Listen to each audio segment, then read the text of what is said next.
Alô, amigo, alô, amiga, bom dia, bom feriado a todos, né? Aliás, uma errata, outro dia eu distraidamente falei que hoje era o dia da bandeira e não é, dia da bandeira é dia 19. Hoje é o dia da proclamação da República e por isso mesmo o feriado. Na verdade, um feriadão, a gente estava observando nos diversos noticiários da Record, do SBT e mesmo da Globo, né? A focalização aí das estradas. O pessoal que está indo para a ponte Rio-Niterói vai enfrentar um trânsito hoje pesado, 33 minutos para cruzar a ponte Rio-Niterói. Agora, um outro detalhe importante é o seguinte, né?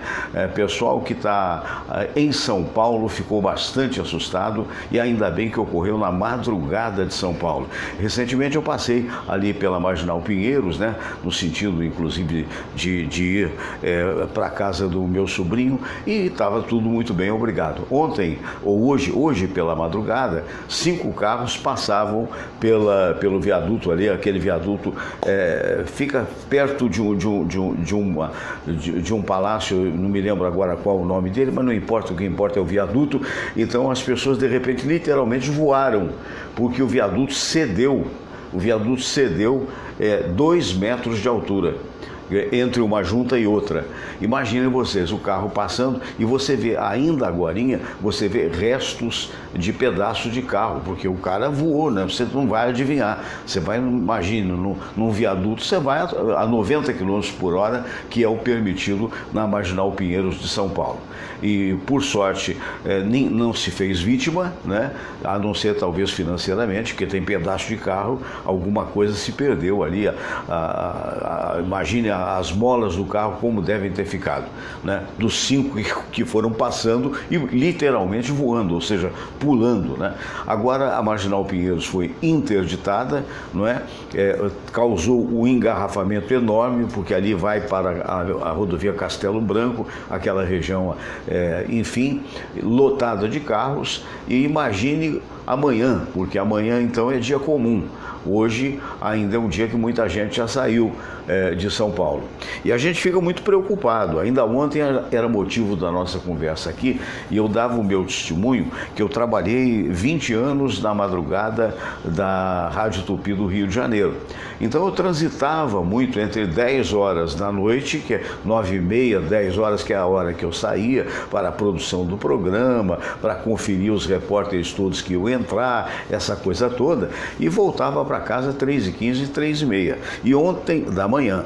E eu ontem falava, eu nunca presenciei uma manutenção de viaduto no Rio de Janeiro. Nunca presenciei. Verdade que também ninguém caiu, mas você vê ferragens expostas, você vê uma série de problemas, os mais diversos. Aliás, um alerta, o que continuam roubando de tampa de bueiro não está no gibi. Então, se você está dirigindo o seu carro, evita de ir pela pista da esquerda muito rente, porque a gente tem notícia de muitos carros que estão perdendo pneu, acabando com o sistema de amortecedor, porque, na verdade, rouba. Você entra com a roda do carro quando você não sofre algum tipo de acidente.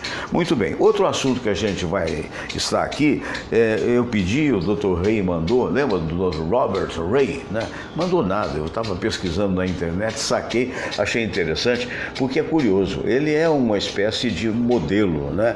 É um senhor que seria senhor, mas não é senhor, está com uma aparência muito jovem ainda, apesar de mais de 50 anos, e há mais ou menos uns 30 anos, ele é brasileiro de origem, você sabe, ele cogitou até ser candidato à presidência da República, parece que foi uma fake news, né, que ele mesmo criou, porque não foi, não é?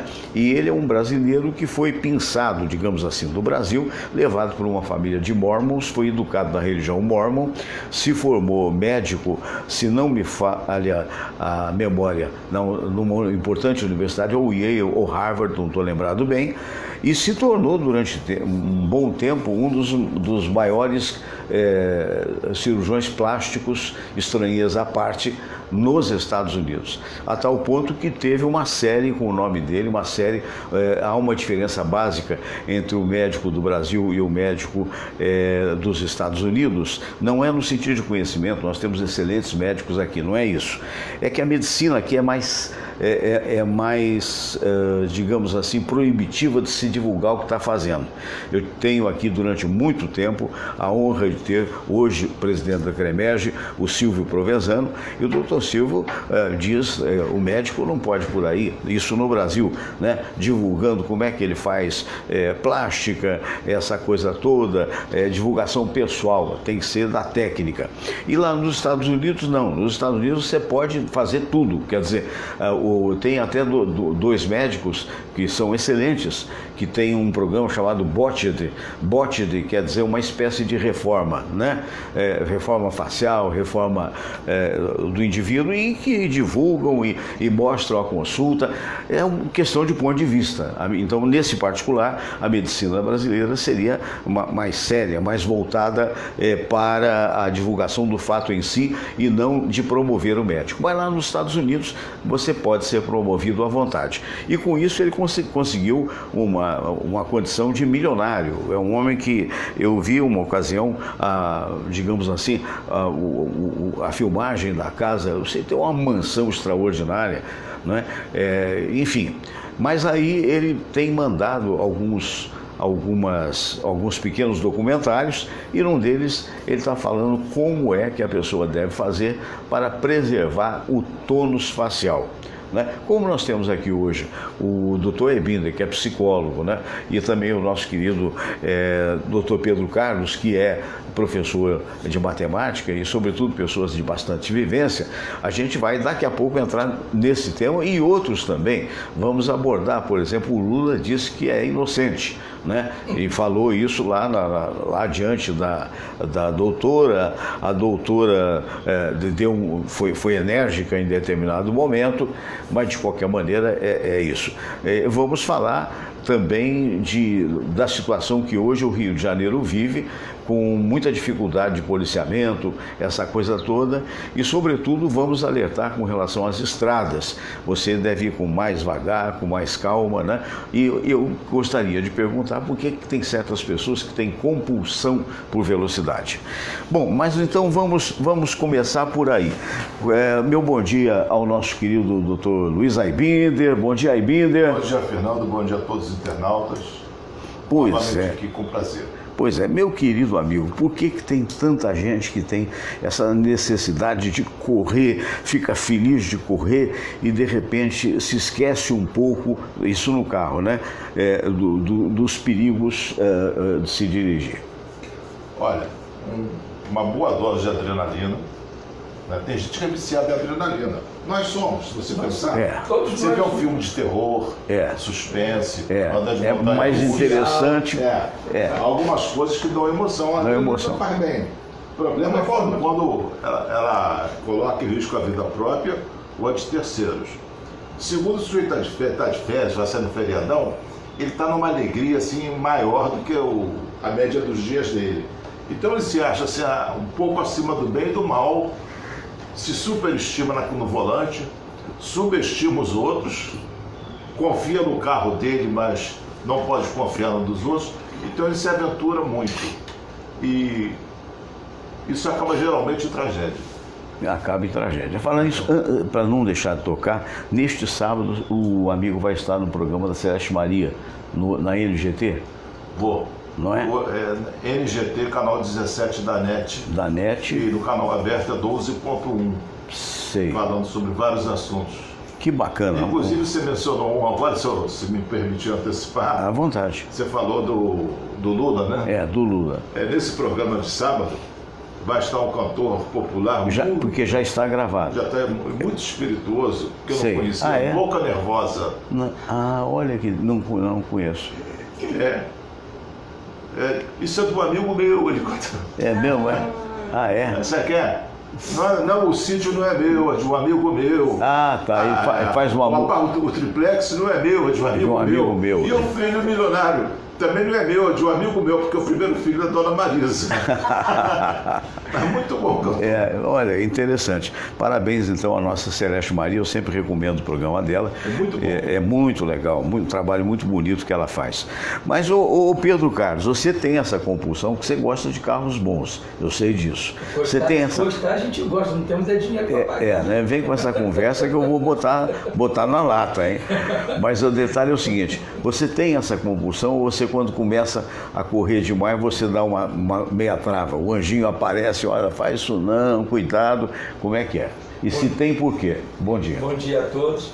Fernando, vamos botar assim, quando eu estou sozinho, eu até esqueço um pouquinho. Acho que aquela coisa assim do... O pé pesa. Do chegar, do voltar, né? Que eu sempre pego a estrada para ir trabalhar e voltar, né? Por causa da Dutra e tudo mais, isso é Então, você vai da Tijuca até a Seropédica, onde fica a Universidade Rural. Então são aí... Federal, aliás. São por dia aí 150 quilômetros. 150, né? Então, quando eu estou lá na estrada, estou lá sozinho, aquela coisa do ir e voltar, eu acabo esquecendo quando eu olho lá no velocímetro. Até porque tá lá 130, nesses carros modernos, né? Se você esquecer um pouquinho o pé, ele vai, né? Vai longe. A estabilidade é boa, é né? muito boa. As estradas não. A estrada que não. É o problema. Né? Mas eu concordo com o Luiz. A gente, quando você está lá dirigindo, você esquece um pouco. E é uma forma de você também relaxar. Eu, quando estou ali sentado dirigindo, eu acabo relaxando, porque eu esqueço aqueles problemas, as dificuldades. A estrada, pensar que você, né, a 150 não olhar muito bem a estrada. Quem fica tenso no carro dele é só o anjo da guarda. O anjo da guarda. Quando eu entro no carro, o anjo da guarda o Cristo tem um Cristo fica de braço aberto. Vocês notem. Né? O Cristo fica de braço aberto, né? Assim, quando eu entro no carro, ele faz assim, meu Deus, de novo. Mas ele começou com 120, 130, já está em 150. É matemática.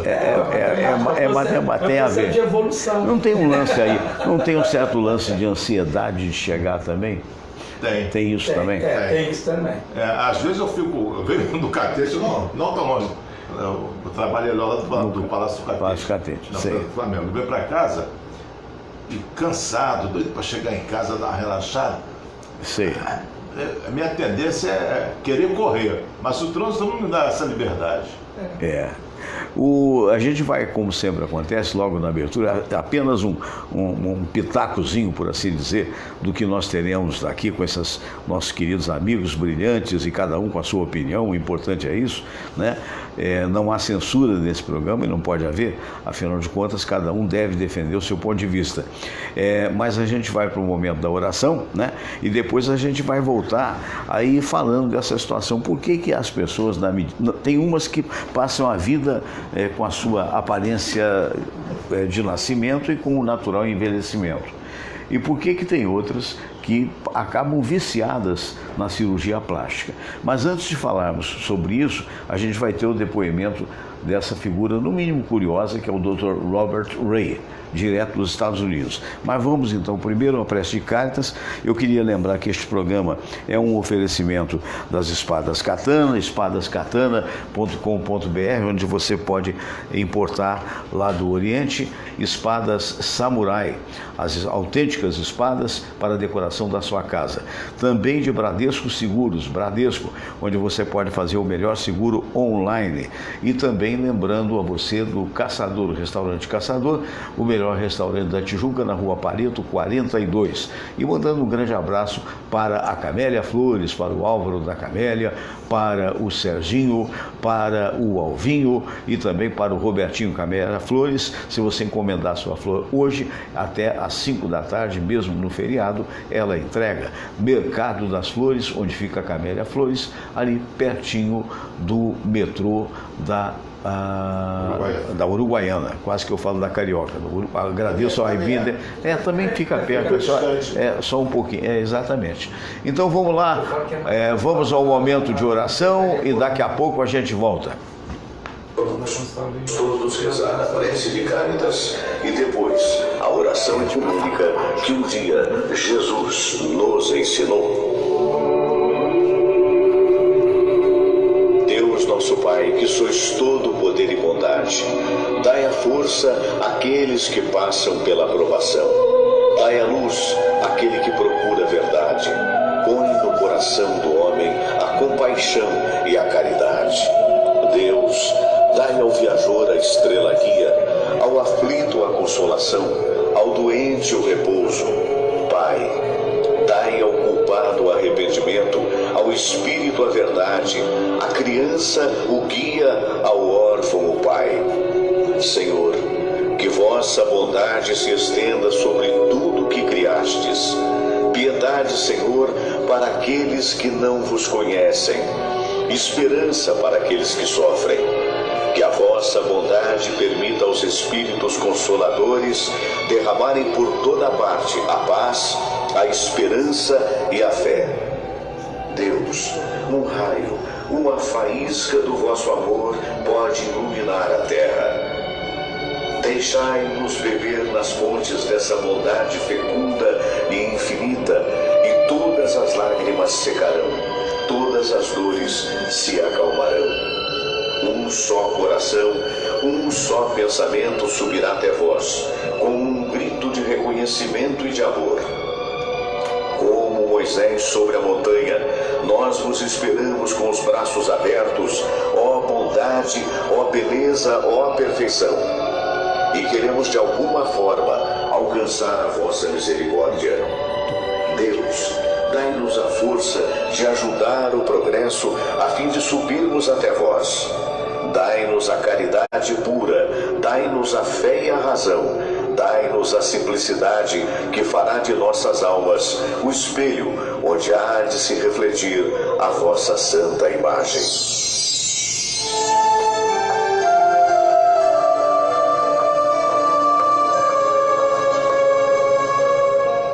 Nosso que estais nos céus, santificado seja o vosso nome. Venha a nós o vosso reino. Seja feita a vossa vontade, assim na terra como no céu. O pão nosso de cada dia nos dai hoje. Perdoai, Senhor, as nossas ofensas, assim como nós perdoamos aqueles que nos ofenderam. E não nos deixeis cair em tentação, mas livrai-nos de todo o mal. Porque teu é o poder, e tua é a glória, por todo sempre. Amém. Pois é, então tivemos aí esse momento importante, não é? Eu vou colocar aqui, de qualquer forma, eu vou colocar aqui já o Dr. Ray, mas eu queria mostrar uma coisa para vocês. Você está vendo que eu mudei aqui a tela do computador, estou atrás aqui da câmera, mas o importante é isso. Se você botar Fernando... Tá vendo? Tô botando aqui, ó, Fernando, Sérgio e, vamos lá, desculpa, errei aqui, e youtuber, tá? Que é exatamente como se classifica um comunicador de youtuber. Você, ao abrir essa página do youtuber, você vai achar agora, nos últimos 34 segundos, cerca de 31 milhões e 500 mil resultados. Então eu quero, tá vendo aqui, ó, eu tô até dando ênfase aqui, ó, 31 milhões e 500 mil resultados. E eu quero agradecer muito as pessoas que estão procurando, mesmo sabendo que essa procura toda, ela na verdade não é só do meu programa. Mas eu quero crer que pelo menos de 20% a 30% disso seja a procura mesmo do programa, porque se você observar, todas as primeiras páginas estão aí, esses quadrinhos que você vê à esquerda, são na verdade quadrinhos de programas meus gravados, não é? E se você, dependendo do dia, você avança em 3, 4 páginas, só dá o programa que é a maior relevância hoje do YouTube. Então a você que me ouve, meu muito obrigado. Isto colocado, isto posto, né? Nós vamos agora ouvir o que o Dr. Ray tem a dizer, essa figura que desde que entra seria ótimo, né? Aqui está ele aí, tá vendo? Está chegando lá dos Estados Unidos, né? Ele me parece que voltou a morar lá, e você vai ver então o que ele fala sobre como não ter rugas. Você nota que ele é um homem de 50 e poucos anos e de fato não tem tantas rugas assim, se é que tem, né? Vamos lá? Vamos ouvir a fala do Dr. Ray e depois o comentário dos outros doutores aqui presentes, o nosso querido Luiz Aibinder e o nosso querido Pedro Carlos, a respeito dessa necessidade de se tentar segurar a juventude. Vamos lá. Queridíssimos amigos, a pergunta é feita para nós, muitas vezes. Como prevenimos o envelhecimento do rosto? Nossa, gente, livros inteiros são escritos só sobre o nariz. Imagina o rosto inteiro. Seria literalmente meses e meses de ensino, e esse ensino é chamado residência cirúrgica. Então, aqui eu vou falar com termos muito coloquiais, de amigo para amigo. Eu vou tentar resumir em 6 minutinhos, 7 minutinhos, um tema que levaria meses e vários volumes para explicar. O que é que causa envelhecimento? Surpresa, surpresa. Então, o ácido nicotínico dentro do cigarro, ele contrai as artérias, não chega suficiente oxigênio, nutrição para suas células do rosto, elas envelhecem. Número 2, sol. Então você notou que o seu cirurgião plástico, ele é bronzeado, o seu dermatólogo é bronzeado, sua dermatóloga, mas eles dizem para você não tomar sol. Não, gente, não tomar sol entre 10 e as 2, chapéu, blusa com manga comprida, enfim, protetor de sol. Sim, nós precisamos do sol antes das 10, depois das 2, porque hidroxicolecalciferol, vitamina D, é feita do colesterol, da sua gordura, pelo sol. Melhor maneira vem do sol. Não dá nem na loja para comprar a quantidade certa, a qualidade certa, você consegue fazer na sua pele no sol, ok? E vitamina D é quase um. Então, número 2, abuso do sol envelhece. Número 3, o estresse. Claro, gente. Então, como funciona? O cortisol, o hormônio de estresse, criado pela sua glândula suprarrenal, ela cria um hormônio necessário para fugir daquele pastor alemão que vai morder sua cara. Mas ele tem um lado ruim, que deixa o seu dermis super fininho. Olha a sua vozinha, são ela tanto, mas olha a pelezinha dela fininha. E você envelhece, quanto mais fino fica o dermis, mais rugas você terá. Então envelhecerá. Ok, gente? Então vamos começar com mais simples. Stress, oração, meditação, exercício, todo diminui o estresse. Ok, gente? Claro, dieta paleo, venenos tóxicos, por exemplo, comida refinada, sal refinado, sal em geral, açúcar refinado, farinha, tudo industrializado, são toxinas que vão envelhecer você. Então, dieta paleo, que eu sempre falo, claro, tem que tomar esses suplementos, né? As coisas baseadas nos ômegas. Você corta a maçã, fica marrom. Você corta a maçã, coloca as ômegas em cima, ela não fica marrom, gente. Então, porque o que é que deixa você, o que envelhece você, o que é que racha aquela mangueira no seu quintal? São os radicais livres. Então, protegemos o nosso corpo dos radicais livres, né? Como comidas que têm ORAC alto, que seriam as ômegas, que seria muito das vegetais e muitas frutas, ok? Como, por exemplo, muitas frutas são altas em combatendo os radicais. Ok, então a gente falou do estresse, a gente falou, vou falar um pouquinho mais sobre som. Agora vamos falar sobre os cremes, ok? Começamos chamado a escada da decisão. Cirurgião sem ética, ele vai, oi, como vai, direto para a cirurgia. Esse é o chamado elevador da decisão. Cirurgião bom, ético, ele começa, vamos fazer cremes primeiro? Cremes, quais são os cremes? Vocês já sabem, você vê que eu estou sempre brilhando, por quê? Vitamina E, um fiozinho, daí eu coloco uma linhazinha de retinol. As pesquisas mostram que só retinol deixa o dermis mais grosso e menos chance de acabar com o ruga. Então, eu uso retinol, cero é muito mais forte que creme.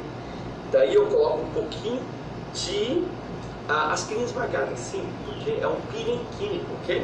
E daí finalmente eu uso um pouquinho de antibiótico na forma de oxigênio, ok?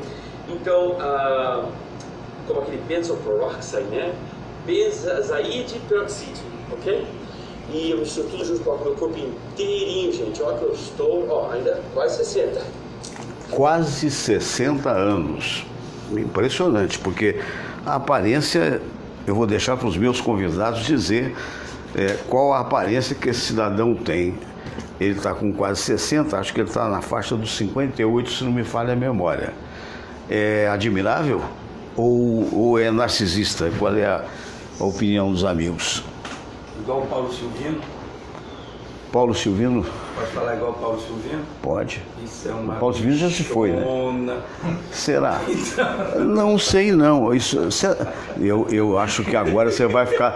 Eu acho que você vai ficar zangado comigo. Acho que você vai ficar zangado comigo. Porque não consta, na verdade, consta que ele é maníaco por aparência. Mas não consta essa coisa da homossexualidade, pelo contrário, é casado com uma mulher muito bonita. E agora, tudo é possível, né? Mas por quê? Você está com inveja do homem? Fala sério, Pedro. Ah, o cara tá todo sarado. Não tem nada a ver isso pra mim. Não, você nunca recorreria a esse... Porque dá pra... Uai, Bida, tudo que ele falou pra mim dá pra ver que ele é maníaco com esse negócio de aparência. É o ganha-pão dele também, né? Ele não é Também maníaco, ele faz... Não rasga dinheiro. Hein? Não rasga dinheiro. Entendi. É maluco, mas não rasga dinheiro. Não, mas também é o ganha-pão dele, a aparência. Tem que puxar para esse lado. O cabelo pintado, algumas plásticas. Tudo não desmerece, não. Existe em relação à aparência 2 problemas. Um mais grave que se chama transtorno dismórfico corporal. Sei. A pessoa não aceita certa parte do corpo, mas não é pelo corpo ser feio, sim pela cabeça dela tá com problema. O exemplo clássico, Michael Jackson. Sim. Operou 1 milhão de vezes aquele nariz. Ficou até branco, né? Gretchen, nossa, teve tratamento para ficar branco. Aqui no Brasil, a Gretchen. A Gretchen. Quem? A Gretchen. A Gretchen, mas a Gretchen já pode ser vaidade. O transtorno dismórfico é uma doença que o indivíduo vê defeitos reais, como gigantescos, ou vê defeitos imaginários. Outras pessoas, Gretchen, Dercy Gonçalves fez, Elza Soares, né, fazem por vaidade. Agora, é tanta plástica que deforma a pessoa. Agora, o que acontece nesse segundo caso? É uma espécie de negação da morte. Também, uma pessoa quer se manter jovem e de uma forma a negar a sua mortalidade, não querer enxergar isso. Uma vez o cirurgião plástico lá do programa da Luz de Andrade disse: meu filho, olha, se eu opero meu operário, quando eu ficar feio, eu opero. Até hoje eu não precisei. Estou mostrando aqui para a aparência. São aparências externas, porque você não consegue fazer operação plástica interna. Mas eu falo, como é que adianta? A operação plástica, se você trocar o motor, tudo bem, lógico, fica tudo novinho. A carroceria só. E não é só. Aqui, ó, estou mostrando o Todinho com a sua nova aparência. Depois que foi tosado. Qual é o nome da moça que tosou ele ontem, sabe? Foi ao salão. Foi ao salão, tá vendo? E aí tá até mais novinho. Vocês concordam comigo? Ele fez, né? Ele tá ótimo, né? Gostoso. Vai lá. Agora vai lá. Nosso bebê. Né? Mas então você dizia, desculpa até. É uma negação da morte. Sei. A pessoa quer se manter a tentativa jovem, Mas e essas mulheres que se submetem a não sei quantas cirurgias plásticas? Angela Bismarck. Vou te contar uma passagem com a Samira, da Ângela. Eu fui proprietário de um jornal aqui no Rio de Janeiro durante 4 anos que eles não conheceram, porque tem 10 anos atrás. Chamava-se, meu Deus, Rio Top News. E esse jornal circulava em Copacabana, Ipanema, Leblon e de Meia a Tijuca. Foi um tempo muito bom. Até hoje eu sou muito grato à memória do Dr. Arthur Senda, que foi o meu patrocinador no jornal, e também do Marcelo Campos, que era o pró-reitor da Universidade Federal, onde eu dava aula, né, de parapsicologia, e a Universidade de Estácio de Sá também foi uma outra patrocinadora muito importante naquela época. Foi uma época que eu achei que eu não voltava para a comunicação, porque foi extremamente interessante. Mas então, por que eu estou dizendo isso? Bismarck. Então a gente corria naturalmente, como exemplo desse programa, atrás de anúncios, né? A gente tinha um pequeno grupo e tal, porque como o jornal se sustentava através de anúncios. E certa feita, você pode contar essa história, Samira, rapidinho? Conta essa história da Angela Bismarck, por favor, porque foi com você que aconteceu. Bom dia, conta aí. Bom dia. Eu fui no consultório do Dr. Bismarck. Até o falecido, né? Na época. Ele foi assassinado. Né? em Copacabana, e lá ele não estava, ele demorou a chegar, e chegou primeiro essa menina Ângela. E ela é muito estranha, porque ela, naquela época, isso tem 20 anos, 20 e tantos anos, e ela era muito estranha, porque você via que ela era toda feita, né? Depois chegou ele. E ele era alucinado com ela, na verdade, para mim, ela era uma espécie de cobaia dele, né? Então ele falava as cirurgias que já tinha feito e as que ele pretendia fazer, e ele citou dos glúteos, ela tinha acabado de fazer. Então ele falou, você quer ver? Você quer ver? Olha só. Aí a menina riu, a calça comprida. É um negócio meio... um negócio meio estranho, ela não tava de calcinha, riu, e eu tive que olhar para aquele bundão dela. Por que você não me chamou para isso com você? Eu faria esse sacrifício por você. Totalmente feito. Para mim não teria mais nada a fazer, até porque ela já não estava. Eu não posso dizer que eu faria esse sacrifício, que vai que minha mulher me ouça. Aí você ia para o sacrifício. Ela não tinha nada de natural mais, né? Não, e de né? lá para cá ela continuou, acho que com outro cirurgião, fazendo uma série de plásticas, né? A Ângela daí, é uma mulher inteligente. Atenção. Sim. Não é fútil, mas ela tem várias cirurgias. E não, por acaso, se casou com o segundo cirurgião plástico, que é o Wagner de Moraes, Sim. de Niterói. Sim.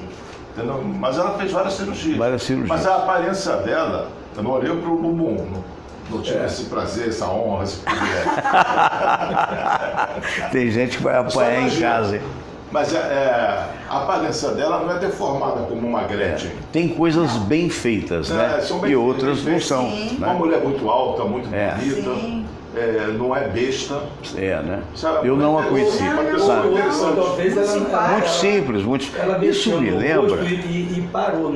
Ela fez um ponto assim, as operações do rosto ela fez e parou. Não tem uma continuidade conforme Gretchen fez, que fez quase 10, 15 operações. Não, eu só acho que nisso.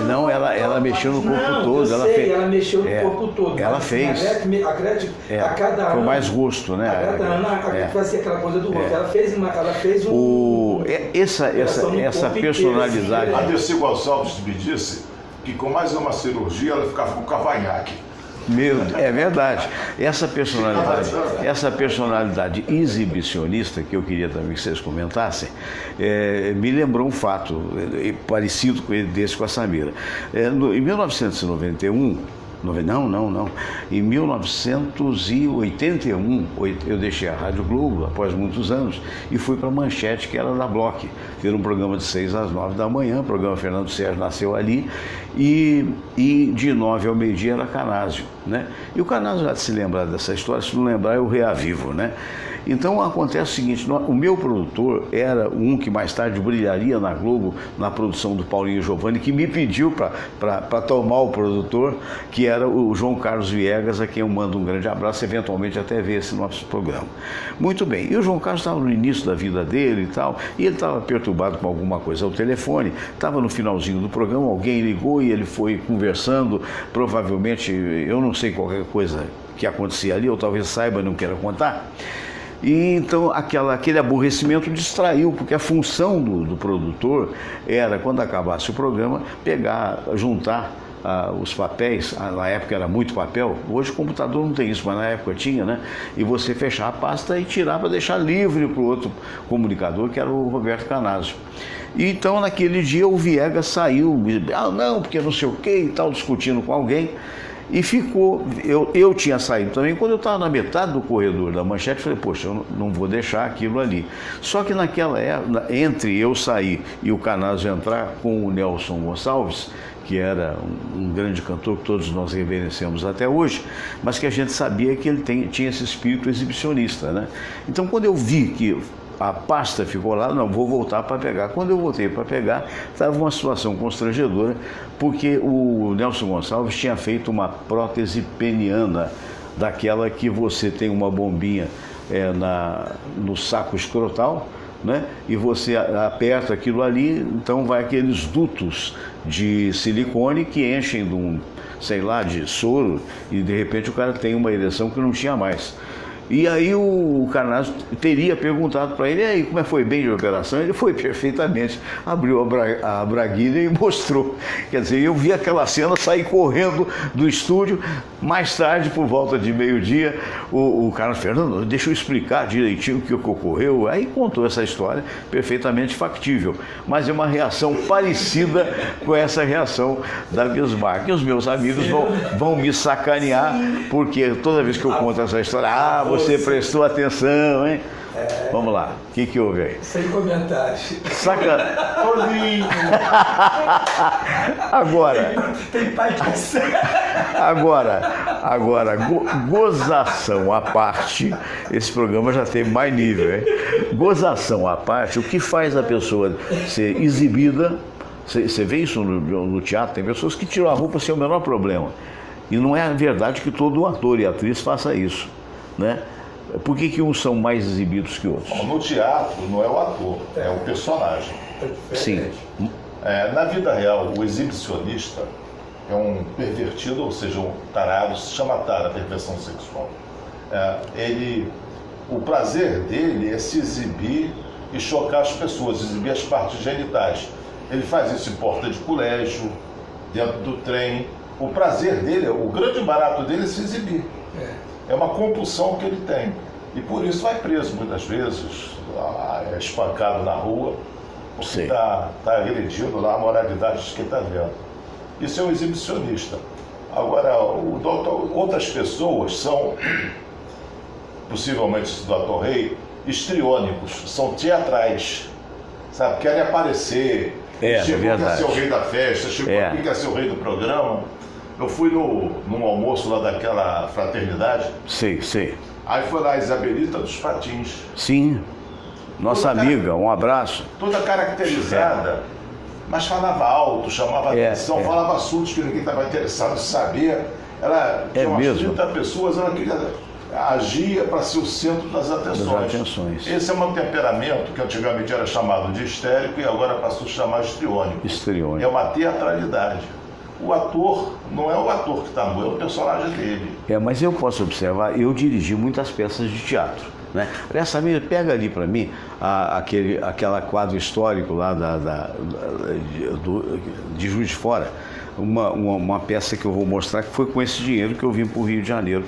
Então eu tive muito mais, umas 11 no teatro amador e umas 7 ou 8 no teatro profissional, quando eu trabalhava uma coisa concomitante com outra. Não é uma característica que todo ator tenha. É possível até que o ator ele possa, por uma necessidade do personagem, se colocar nu. Mas há alguns que diziam, isso eu não faço. Mas essa parte do exibicionismo, isso independente de você ser ator, o que for, isso... Tem ator que é tímido, tem ator que é exibicionista. Tem psicólogo tímido e psicólogo exibicionista, como médico. Então toda profissão tem as pessoas que gostam de se exibir, ser o centro das atenções, ser melhor do que todo mundo. Não, mas isso, todo mundo quer aparecer de certa forma. Mas alguns tem um lance, o cara bota o cabelo amarelo e é negro, o cara é branco e bota uma faixa azul, a outra amarela. É uma característica que alguns têm e que eu acho que a maioria não tem, né? Deixa eu só lembrar isso aqui. Isso aqui é esta rubrica aqui é do Itamar Augusto Cautiero Franco, que mais tarde seria o presidente da República do Brasil, com quem eu tive amizade, essa é que é a verdade, né? Eu conheci o Itamar, e aqui o Prêmio Municipal de Teatro como melhor diretor de teatro, eu só não varria o teatro, mas eu ganhei todos os prêmios naquela ocasião, e com o dinheiro desse prêmio, há muitos anos atrás, muita gente não era nascida, em 1970, mentiroso, você já era nascido em 1970. Em 70 foi quando aí, por que você exibe? Por que você exibe isso na televisão? Eu diria vaidade. Hoje em dia continua, vaidade. Vaidade. Mas no meu caso é isso que você me tirou da boca, seu viadinho. Com todo respeito. Vaidade. Tá certo. E então, deixa eu ficar com a câmera, que a Samira, o meu filho está chegando com o carro aí, mas a Samira vai estacionar. Me traz a câmera aqui, querida, porque aí eu fico mais à vontade. Eu não sou tão interessante assim quanto os nossos amigos. Vamos aí. Não. A falsa modéstia. Olha a vaidade. Vaidade, é isso que eu falei. Então, voltando aqui, enquanto. Sabe o que acontece, meu filho? É a vaidade escondida atrás da porta. É verdade, é verdade. Eu concordo plenamente, mas deixa eu ser modesto, a modéstia é minha. Aí tem aquela pergunta, a modéstia é minha, vocês não têm nada com isso. Mas aí voltando. Você quer um diagnóstico? Por favor. Ai. Agora, e o Lula? E o Lula, que disse que não é dele? Nada dele. Disse que não podia ser condenado, levou uns pitos da juía. Ele tem o direito, né? Não, ele tem que manter. O papel dele, qualquer um de nós no lugar dele, ia negar o que a acusação tenta provar. Sei. O problema é da acusação provar, mas o papel dele é negar. Você vai admitir culpa? Porque o julgamento vai ser não. Já está condenado a 12 anos e tanto, né? Quer dizer, o outro vai somar, né? Agora estamos falando no sítio. Então, o papel dele é negar. Eu não vou admitir uma culpa, quem quiser que prove, né? Então ele está certo da perspectiva dele. Na perspectiva dele. E a juíza muito enérgica. Bem firme. Definiram ela como Moro com TPM. Mas a pergunta que o Pedro que fica aí, depois também o Aibinda pode responder, é o seguinte: o juiz se investe realmente ali de uma autoridade, né?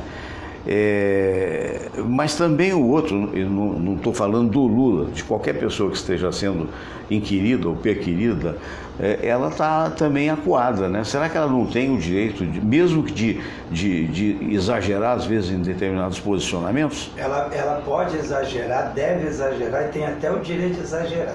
Ela só não pode menosprezar quem está do outro lado. Ali ele queria ser maior do que ela. Sei. Ali naquele ponto ali, ela é importante.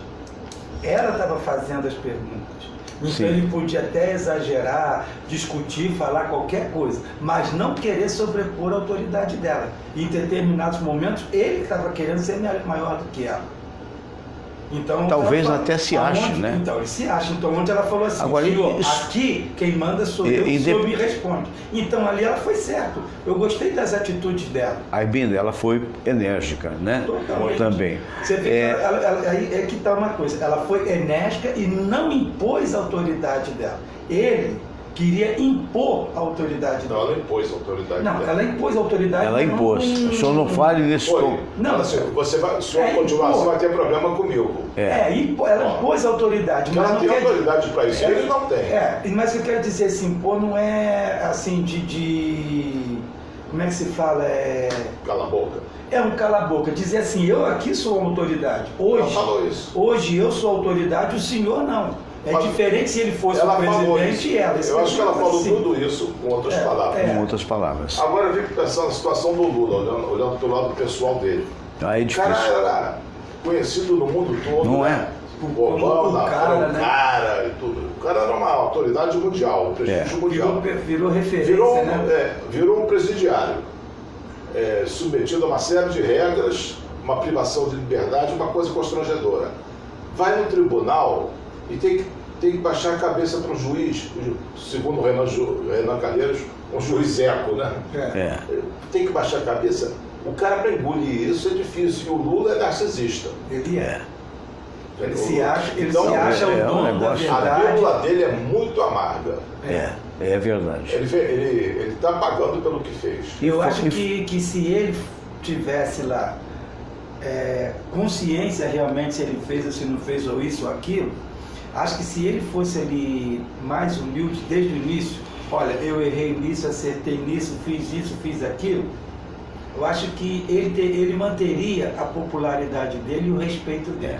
Concordo plenamente com o que você está dizendo e digo mais, queria que vocês comentassem a respeito. Eu acho que o PT, ele na verdade se perdeu. Ele se perdeu, exato, mas ele foi o causador da própria implosão. Primeiro, pela falta de fiscalização em tudo que houve de roubalheira, né? Não foi falta de fiscalização, Fernando. Foi achar que ninguém ia fiscalizar ele. Pois é, exatamente. Se acharem acima da verdade. Mas o detalhe, eu acho que o erro maior de todos foi o seguinte: todo mundo sabia que era impossível do Lula ser candidato.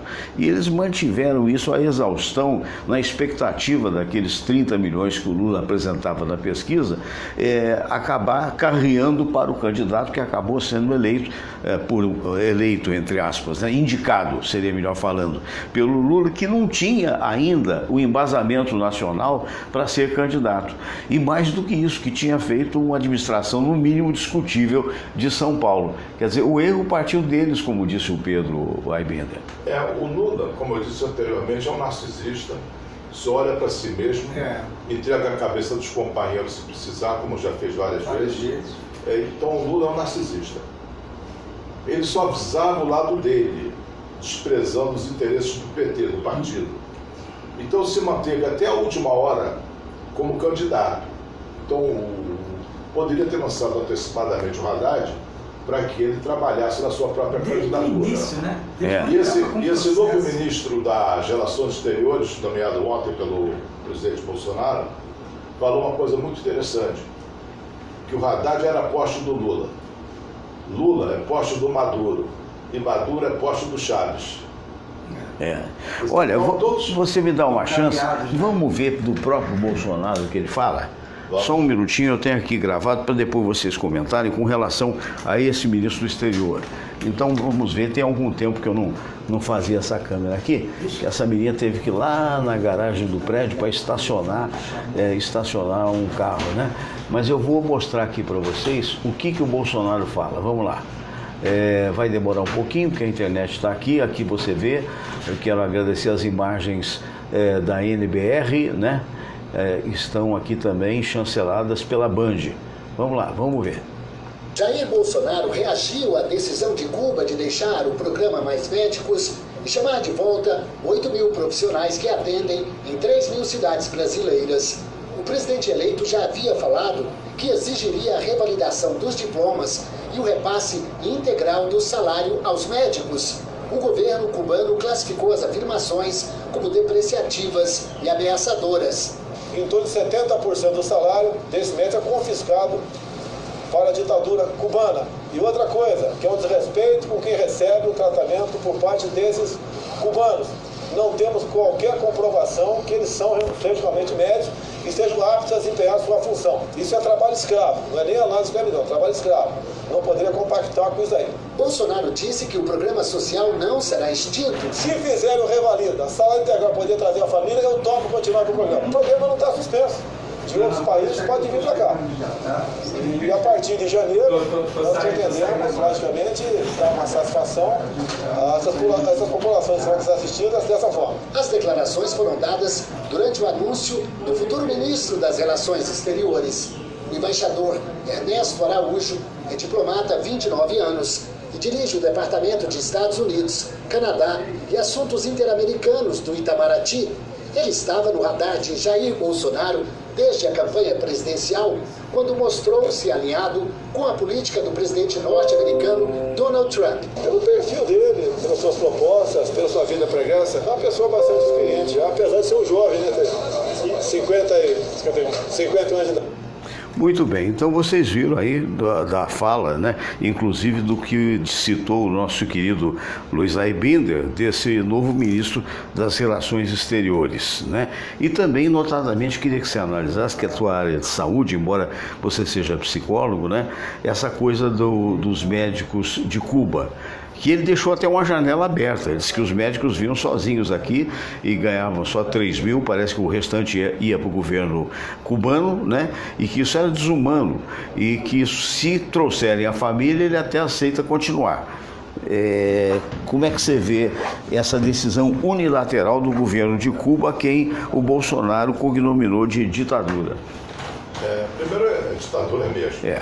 Segundo, para citar uma autoridade médica, vamos citar o nosso amigo Silvio Provenzano, que desde o começo desses programas mais médicos, ele questionava a validade do trabalho dos médicos cubanos sem a revalidação do próprio diploma. Sim. Qualquer médico de um país, quando vai para outro, tem que provar sua competência através do exame de revalida. Os cubanos não provaram isso. E tinha muito erro, confundindo vírus com bactéria. Teve uma foto, eu não sei se é fake, a médica com o estetoscópio no pescoço, você botar no ouvido e auscultando o paciente. Que é só por telepatia. Claro. Então mas teve muitos erros médicos. O Bolsonaro também considera aquilo como uma escravidão, porque o médico que vem para cá vem refém. Sei. Ou seja, a família dele fica em Cuba. E ganha muito pouco, né? Se ele, Porra, de 11 mil. ganhar pouco, É. se ele pedir abrigo político aqui, a família vai sofrer lá. O Brasil, nessa ideologia Sei. dos governos PT, 2 lutadores de boxe na Olimpíada quiseram ficar aqui. O Brasil deportou imediatamente para Cuba, sem julgamento, só botou os caras no avião e vai. Enquanto que o Battisti, condenado legitimamente pelo governo da Itália em todas as instâncias, E está aqui e não libera o cometido 4 assassinatos, ficou protegido pelo governo brasileiro. Eu acho que o Bolsonaro está certo.